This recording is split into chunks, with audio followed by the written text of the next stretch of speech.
இது வந்து ப்ளவுஸோட பின்பக்க உயரம். அந்த உயரத்த தூக்கி அப்படியே பக்கத்துல வச்சோம் அப்படின்னா, நம்ம ஹார்மோலோட உயரம் கிடைக்கும்.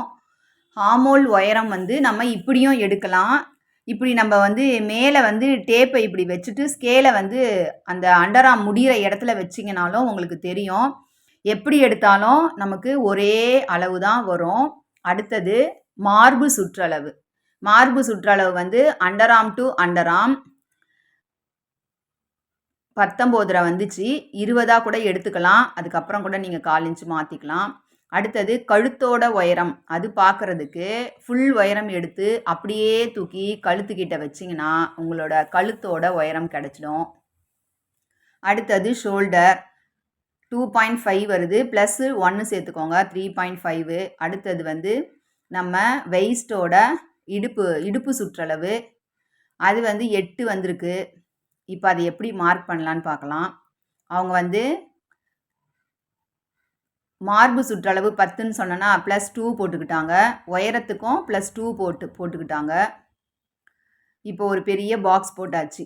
எப்பயுமே வந்து நம்ம ஒரு ப்ளவுஸுன்னு எடுத்தோம்னா ப்ளவுஸோட உயரம், ப்ளவுஸோட சுற்றளவு அதை வச்சு ஒரு பாக்ஸ் போட்டுக்கிறோம். அடுத்தது கழுத்து வந்து 2.5 அகலம், உயரம் வந்து 9.5. அவங்க வந்து கழுத்தோட சுற்றளவும் எவ்வளோன்னு சொல்லிட்டு நம்ம செக் பண்ணி பார்த்துக்கலாம். அது அவங்களுக்கு 12 வந்தது. இப்போ அவங்களுக்கு 12 வருது. அடுத்தது ஷோல்டர் 2.5 + 1 3.5 எடுத்தாச்சு. அங்கே வந்து நம்ம வந்து ஒரு 1/2 இன்ச்சு வந்து நம்ம கொஞ்சம் கீழே இறக்கிக்கிறோம். இந்த ஷோல்டரு 1/2 இன்ச்சு ஷோல்டர் இறக்கின இடத்துல இருந்து தான் 6.5 வைக்கணும். அவங்க ரொம்ப டீப் நெக்கு அப்படிங்கிறதுனால கொஞ்சம் வந்து அட்ஜஸ்ட் பண்ணியிருக்கோம். இது வந்து மார்பு சுற்றளவு. அவங்களுக்கு வந்து 10, அங்கே 10 போட்டிருக்காங்க. 10 எடுத்தாச்சு மார்பு சுற்றளவு. அந்த உள்ள ஒரு கோடு போட்டிருக்காங்க. அது ஏற்கனவே கன்ஃபியூஸ் ஆகாதீங்க, அது தப்பாக போட்டுட்டாங்க. இப்போ அவங்களுக்கு வந்து ரொம்ப டீப் நெக்குன்றதுனால ஒரு 1/2 இன்ச்சு ஷோல்டர்லேருந்து கொஞ்சமாக அந்த ஹார்மோல் உயரம் வச்சுருப்போம் இல்லையா, அதுலேருந்து உள்ள ஒரு 1/2 இன்ச்சு வச்சு அங்கேருந்து ஸ்ட்ரைட்டாக ஒரு கோடு போட்டு அதுக்கப்புறமா நம்ம இந்த இடத்துல ஒரு வளைவு போடுறோம். வளைவு போட்டால் இப்போ வந்து ஹார்மோலோட சுற்றளவு அவங்களுக்கு கரெக்டாக அந்த 10 மார்க் பண்ணியிருக்காங்க இல்லையா, அந்த இடத்துல அவங்களுக்கு மேட்ச் ஆகணும். கரெக்டாக அவங்களது 9. மார்பு சுற்றளவு 10, ஹார்மோல் சுற்றளவு 9. ரெண்டும் ஒரே புள்ளியில் மேட்ச் ஆகிடுச்சு. முன்னாடி போட்டிருக்க கோடு தப்பு, அதனால் அதை கண்டுக்க வேண்டாம். அவங்களோட இடுப்பு சுற்றளவு வந்து 8.5. அப்புறமா டாட் பிடிக்க 1 இன்ச்சு எக்ஸ்ட்ரா 2 தையலுக்கு விட்டாச்சு.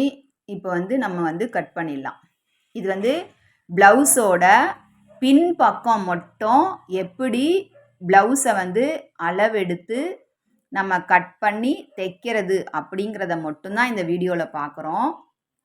ஏன்னா ஒரு ப்ளவுஸை வந்து ஃபுல்லாக எடுத்து ஃபுல்லாக வந்து நம்ம எப்படி வந்து அளவெடுக்கணும் சொல்லிட்டு அப்புறம் அதை ஒரு பேப்பர் கட்டிங் போட்டுட்டு நம்ம கட் பண்ணி தைக்கிறது கஷ்டம். ஸோ ஸ்டெப் பை ஸ்டெப் போகணும்னா ப்ளவுஸோட பின்பக்கத்துக்கு மட்டுமே நான் வந்து எப்படி அளவெடுக்கணும்னு சொல்லிட்டு அதை மட்டும் அவங்கள பேப்பர் கட்டிங் போட வச்சு அதுக்கப்புறம் இந்த மாதிரி ஒரு கிளாத் கட்டிங் போட வச்சு தைக்க சொல்லிடுவேன். இப்போது நாளைக்கு வந்து ஃப்ரண்ட்டு அதை வந்து எப்படி அளவெடுக்கணும், எப்படி பேப்பர் கட்டிங் போடணும், அதுக்கப்புறமா இதே மாதிரி கிளாத்தில் வந்து மார்க் பண்ணிவிட்டு கட் பண்ணி எப்படி தைக்கணும் அப்படின்னு சொல்லி கொடுப்பேன். அதனால் ஃபுல் வீடியோ வந்து என்னால் போட முடியாது, ஸ்டெப் பை ஸ்டெப் தான் போட முடியும். அதனால் இப்போதைக்கு ப்ளவுஸோட பின்பக்கம் மட்டும் எப்படி ஒரு ப்ளவுஸில் அளவெடுத்து நம்ம வந்து கட் பண்ணி தைக்கணும் அப்படிங்கிறத மட்டும் நீங்கள் பார்த்துக்கோங்க. இந்த ப்ளவுஸில் வந்து ஏதாவது எக்ஸ்ட்ரா சொல்லணும் அப்படின்னா இந்த துணி மடிக்கிறது வந்து நமக்கு வந்து கரைப்பகுதி, அந்த கரைப்பகுதி வந்து நம்ம மடிக்கிற இடமா பார்த்து போட்டுக்கோங்க. அப்போ வந்து நமக்கு மடித்து தைக்கும் போது ஈஸியாக இருக்கும். மடிக்கிறதுக்கு 1.5 விடணும். லைனிங்காக இருந்தால் கம்மியாக விட்டால் போதும். பாருங்கள், இதுதான் அவங்களோட ப்ளவுஸோட பின்பக்கம். இப்போது அழகாக கட் பண்ணிட்டாங்க. இப்போ இதை எப்படி தைக்கிறது அப்படிங்கிறதையும் நான் சொல்கிறேன். இப்போது கீழே வந்து எக்ஸ்ட்ரா வந்து 1.5 விட்டுருக்காங்க. அதை ஃபஸ்ட்டு வந்து உள் மடிப்பு மடித்து தைச்சிட்டாங்க. அதனால் இதை தூக்கி அப்படியே வச்சு 1 இன்ச்சுக்கு இங்கே தைச்சிட்டாங்க. அங்கே பாருங்கள். அடுத்தது டாட் பிடிக்கிறதுக்கு 1/2 இன்ச்சு பிடிக்கணும். 1/2 இன்ச்சு மார்க் பண்ணிக்கோங்க. அங்கேருந்து 4 எடுத்தால் கரெக்டாக இருக்கும். இப்போது 4 எடுத்து கிராஸாக கோடு போட்டு ரஃப் அடித்து நீங்கள் ஸ்டார்ட் பண்ணிக்கலாம். இப்படி கிராஸாக கோடு போட்டுட்டு ரஃப் அடித்து ஸ்டார்ட் பண்ணிவிட்டு திரும்பி, அதாவது இப்போ இதில் வந்து நாங்கள் இதில் நாங்கள் எப்படி இது வந்து டாட் பிடிக்கிறீங்கன்னா 2 தையல் போடணும். ஃபஸ்ட்டு வந்து இப்படி ஒரு தையல் போடுறாங்க இல்லையா, இந்த தையலை வந்து ஸ்ட்ரெயிட்டாக போட்டுட்டு வந்து நம்ம அந்த நூலை கட் பண்ணாமல் அப்படியே திருப்பி இன்னொரு தையல் போட்டுட்டு போயிட்டு அங்கே விட்டிங்கன்னா நமக்கு 2 தையலாகவும் இருக்கும், கட்டும் பண்ண தேவையில்ல. பாருங்கள், அவங்க அப்படி தான் தைச்சிருக்காங்க. இப்போது இந்த ப்ளவுஸோட பின்பக்கம் ரெடி ஆயிடுச்சு.